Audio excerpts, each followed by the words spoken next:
Welcome in this new episode of A Coffee and Move On.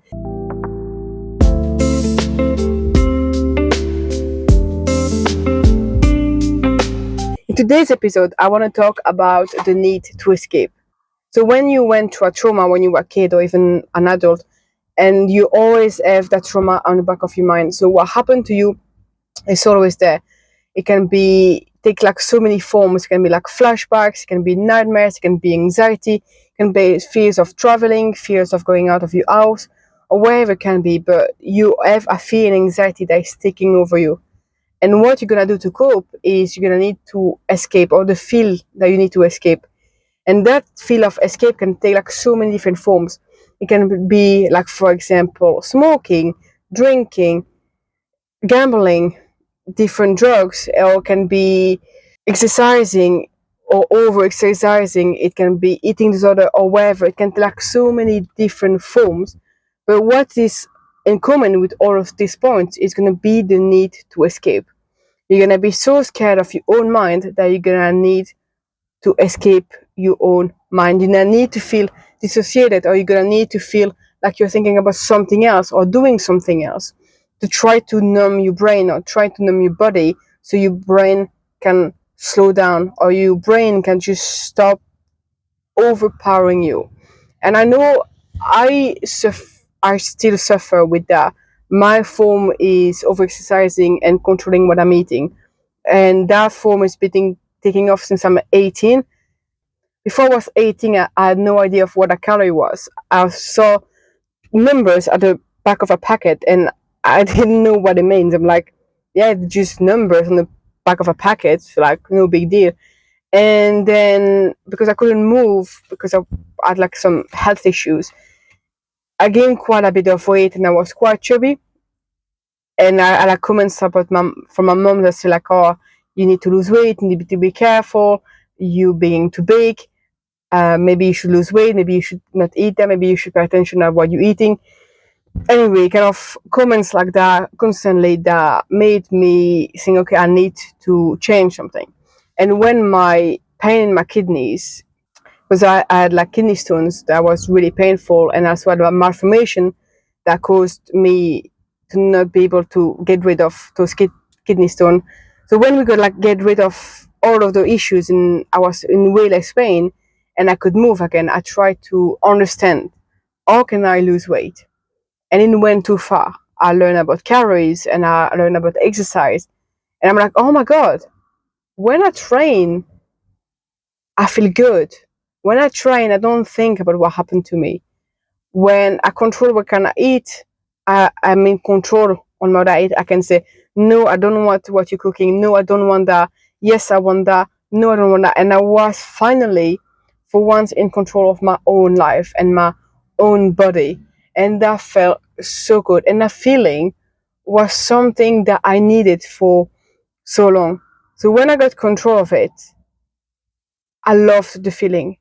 But then I quickly realized that when I was going down the path of losing too much weight, of overexercising, and that all of that was taking over my life, it was actually, I was losing control. So when I thought I had control on something, actually I was even losing control on that, because then my brain took over. And even when my body begged me to stop, even when I, I, I physically wanted it to stop, I didn't want to walk a more hour. I didn't want to not eat that piece of cake or that part of pizza, or going to the restaurant with some friends. Like my brain was taking over me, and I quickly realized that actually I was losing control, and I had no more control anymore. I was back to square one when I was living with no control, and that feeling is really scary, because then you kind of look at your life and look, okay, what do I have control? I have control on nothing. And when you realize that and you sit down and you actually realize that, actually, when I realized that, I was with my therapist, so I was in a safe place, but it was still a really scary feeling, because all the things I thought I had, actually I hadn't. Because when I looked in my life, I'm like, I don't know what I have control on. And I sat back and I thought about it. And I was thinking, what do I actually have control on? I have control on going to the gym. I have control on when I want to book people in at work because I'm a small massage therapist, so I can book people whenever I want in. I have control on, I should have control on what I do in the day-to-day life, when I'm at work, when I don't work. So technically, on paper, I have control on all those things. In reality, what's in my brain is I need to train with a friend, so I don't have control on the time I go to the gym. I need to drive my wife to work because we have one car, so I don't have control on that, and I don't have control on at what time I go to the gym. I don't have really control on what I'm doing at the gym because I'm not training by myself. And then I need to go on a treadmill, and I don't want it, but I need to because my brain is telling me, "Hey, you need to keep moving. You need those steps, and I can see that you're not doing enough steps today. Come on, keep going." And even if my body said like, oh, "Come on, I'm really tired today," like, yeah, I know you're tired, but we're gonna need to keep moving. And so I don't have control on that, and then I need to go home and take care of the dogs. So I don't have control on that. I'm hungry, but I don't want to eat, so I don't have control on that. And then I need to go to work, and I know I booked them at that time, but I still don't have control on because I still need to book them somewhere. So in a sense, I don't have control on that I as well. And you kind of like get in a loop of pure fear and anxiety, where you actually think, what do I actually control in my life? And that fear is overwhelming. But then you try to escape that fear by doing your kind of addiction again. It can be smoking, drinking, gambling, or overexercising. For me, is I try to control the lack of control of overexercising by not thinking about it, but overexercising. So everything doesn't make sense. And but in my brain, it's weird because in my brain it does make sense.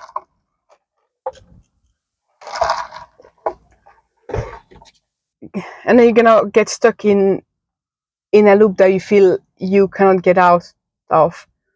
And I know so many times I said to my therapist, I don't see how all of this can get better. I don't see how in any world I can get rid of that loop that is destroying me physically but also mentally. Because I know I'm mentally exhausted because of everything that's going on in my brain. I know I'm feeling physically exhausted because of everything I put my body through, and yet I can't stop. And I keep talking to my therapist saying like, I know we're working on it, but I don't see it getting better. I don't know how, in what world it possibly gonna get better. I just cannot see it. And she keeps telling me that she has hope. She keeps telling me every single time that she has hope. It helps me to know that someone believes it, that someone believes it can get better. But in my head and in my guts, I feel like it can't. I think I come back from so many traumas and so many pain that I've way too much to escape on, and I don't feel like I have enough inner life to heal all those traumas. But I know she has hope, but I don't see it from my own eyes. And from my own eyes, I don't see and don't see that end of the tunnel. And it's just really scary when you think about the impact of trauma and PTSD. It's really overwhelming and overpowering, and it's really destroying your life, but also life of others. Yesterday, I feel a foam about actually my wife feel a foam for me because again one of the other problem with PTSD and everything is you get kind of weird fears, and me is fear of paperwork because when I do paperwork, I feel like someone is telling me what to do, and I get freaked out, and is also need something that I need to do, but I don't want to do it, and because someone's telling me you need to do it, I get that fear of someone controlling me, so I get scared of paperwork basically. Anyway, that is a short, long way to say. Basically, my wife filled the form for me. It was about like the impact of PTSD on yourself and on your life. And when she was writing everything down, I was like, oh my god, I didn't realize how much it impacted me, but also my wife on also on side of the story. So PTSD doesn't impact one person, impact everyone around you. And then you kind of realize that and you want to move again even more because you want to forget that feeling. You want to forget that you are hurting others, so you want to move, but you also know that the over moving is hurting your partner, and you kind of don't know what to do anymore. But what happened when you got a urge? For example, I'm taking my example of the need to over exercise constantly. You see that problem, but it's overpowering. Is your guts telling you I need to move? And what happens in your brain is you get like your, like let's say like your chin brain, the part of the brain at the back of your head that is kind of from the prehistoric time, the fight or flight mode, when like there was like dangerous animal was coming into caves and you are like to protect yourself, because if you didn't protect yourself you will die. So you're like that brain, the chin brain, and you have like the rational brain with the frontal lobe. And what happened when you get a fear or anxiety or a feeling of PTSD was coming back up or whatever, is that frontal part is just flipping open, and what's left is your chimp mode at the back of your head that's taking over, and that's the fight or flight mode. And when the flight or fight mode is engaged, you just lose control. Your flight and fight is taking over, and you don't think your rational part is not there to be seen anymore, and you just get controlled by the fight and flight. And then again, it can be your addiction. But for me, is okay. I need to move. I need to move. And when that happens, you kind of lose physical feelings. So I know when I get that fight or flight, even if I can feel like my body is getting weak, my legs are getting heavy, I am tired, I don't feel well, I still do it. I still keep moving. Not because I want to, but because I feel like I need to. It is so instinctive. It's kind of an instinct of I need to move to feel better. And I do for the period of time that I'm moving, because I'm not thinking about all things that scares me. I'm not thinking about my past traumas. I'm just thinking like how much I'm hating it this at this moment, how much I'm not enjoying it. I'm thinking about, oh my god, I'm bored. I want to get out of it. I want to stop. I don't want to do it. And I'm thinking more about all that than actually thinking about my trauma. Because when I sit down and I'm on the sofa, wherever, like even working on my laptop or watching TV or wherever it is, and I sit down, all I can think is, I need to move. I'm freaking out. Then I can get flashbacks, and I'm like, oh my god, I remember that feeling. I don't like it. It's freaking me out. I need to move. I need to escape. What's going on? And your body is going into panic mode. Your body is going absolutely crazy. And that's why the flight and flight is activated. Like the second I sit down, the second I watch TV in the middle of the day, anxiety happens, fight or flight mode is activated, and I jump off the sofa and go on a treadmill. And I find out like sometimes baking helps, because I'm still standing up and I'm still focusing on something else, and like doing something with my hands, I'm kind of moving. But at the moment when it's like this, like that, when it's 31 degrees outside and it's gonna be like 30 degrees in the flat, you cannot physically bake, because it's gonna cool the flat down, and there's as much baking you can do. I can bake brownies all day long if I wanted to, but then you're wasting money because I'm not gonna eat them, because again I'm being careful of what I eat. You're gonna like just spend too much money on ingredients that you're not gonna use. Anyway, it's just, it's also not perfect solution. Is good for 20 minutes, but what you're doing for the rest of the day, you can only bake as much batch before it getting absolutely crazy. At the end, there's so many different reasons why the fight or flight is activated. It can be because you see someone in the supermarket that scares you. It can be because you are sitting down and you're not ready for to sit down. It's maybe because you're in the car and something like bad happened when you're in the car or whatever. There's so many reasons why the fight and flight gonna be activated, and it's gonna be finding some ways to not let time to the fight and flight to be activated. I recently was reading a book about. It's actually about conversation, but when sometimes our conversation is getting heated, you fight and flight gonna get activated, and you're gonna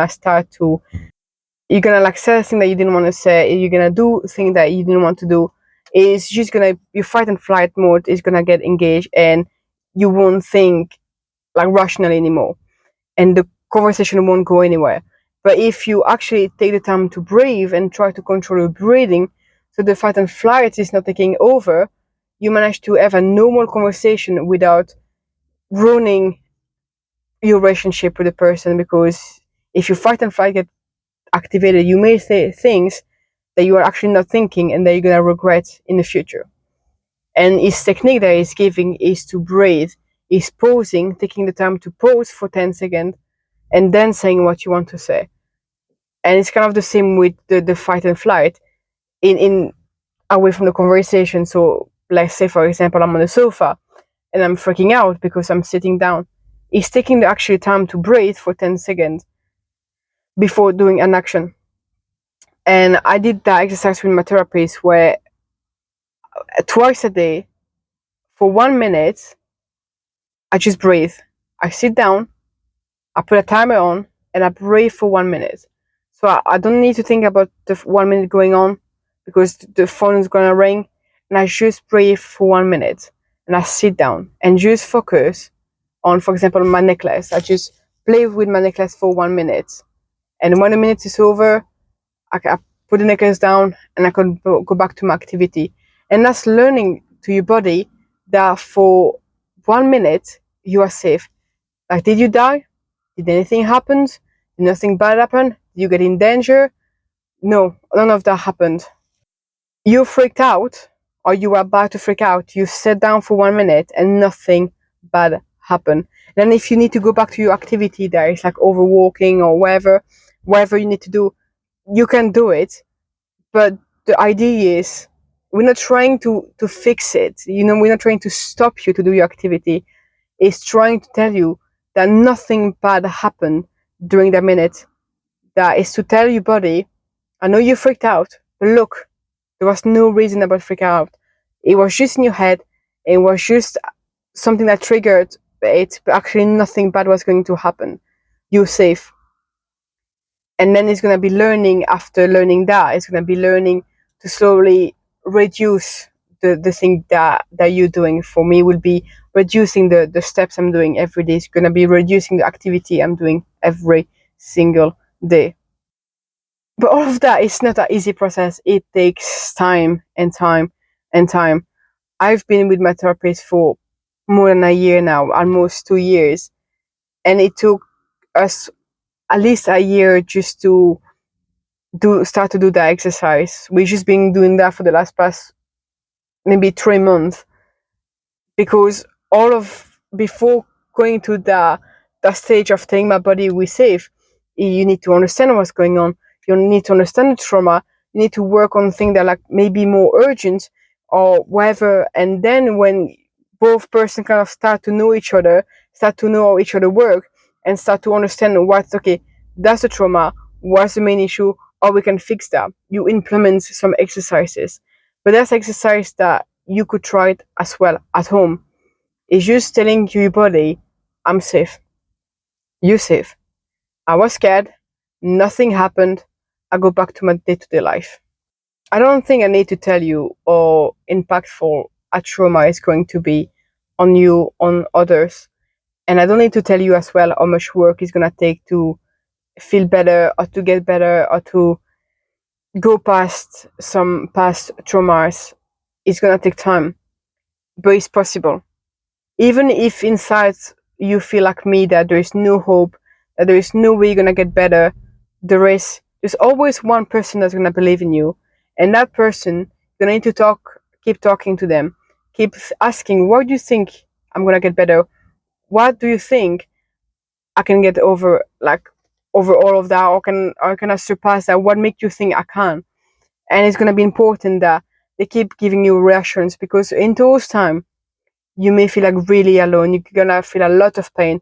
You're gonna feel scared. You're gonna feel anxious. You're gonna feel overwhelmed, and you feel like sometimes you won't progress. And that's true. Sometimes you won't progress. Some week you even like go back.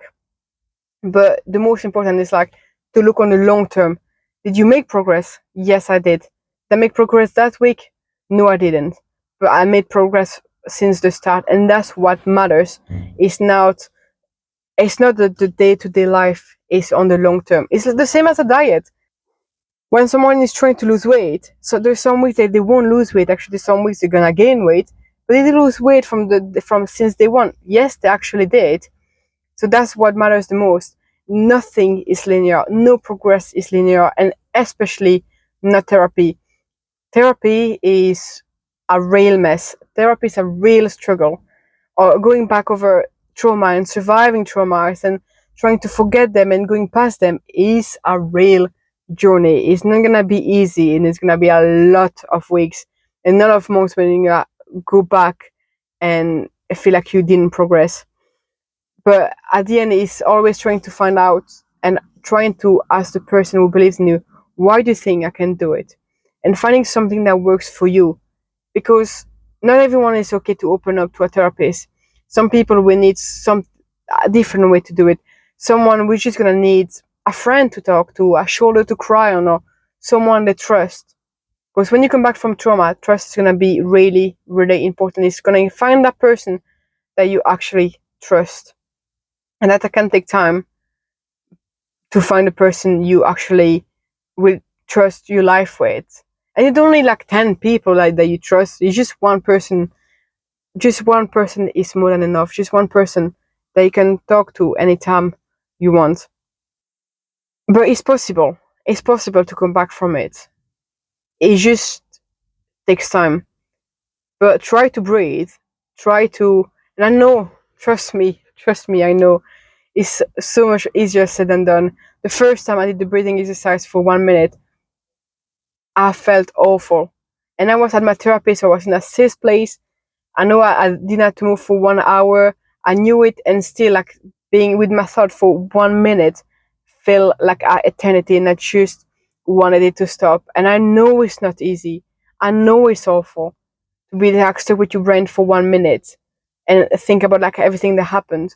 But the thing to remember when you do the exercise is, did anything bad happen? Did you die? I don't think so. Nothing bad happened, and you're still alive because you are watching this video. So if you pause it to do it and you press play, you're still there. So you're fine, and everything is fine. Nothing gonna happen. It's just gonna be really uncomfortable for a bit, but everything is gonna be fine. And it's so exercise like that to try to control your nervous system. Is try to control like that brain that is stuck with us since the prehistoric time, who is taking over our life. Is try to like keep the frontal lobe on it and try to stay rational, and then take time and take a step after another step to try to get a gut feeling down, to try to stop or fight and flight, to keep fighting or flying. And it's gonna take time. I know I repeated myself, but I think it's really important that you understand the message, because I've been seeing my therapist for at least, like I said, more than a year, almost 2 years, and still, she's been repeating me that for months and months, and I still need her to repeat me that all the time, because it needs to try to stick in my brain, and it also needs to try to stick in yours. I learned that said one time doesn't help.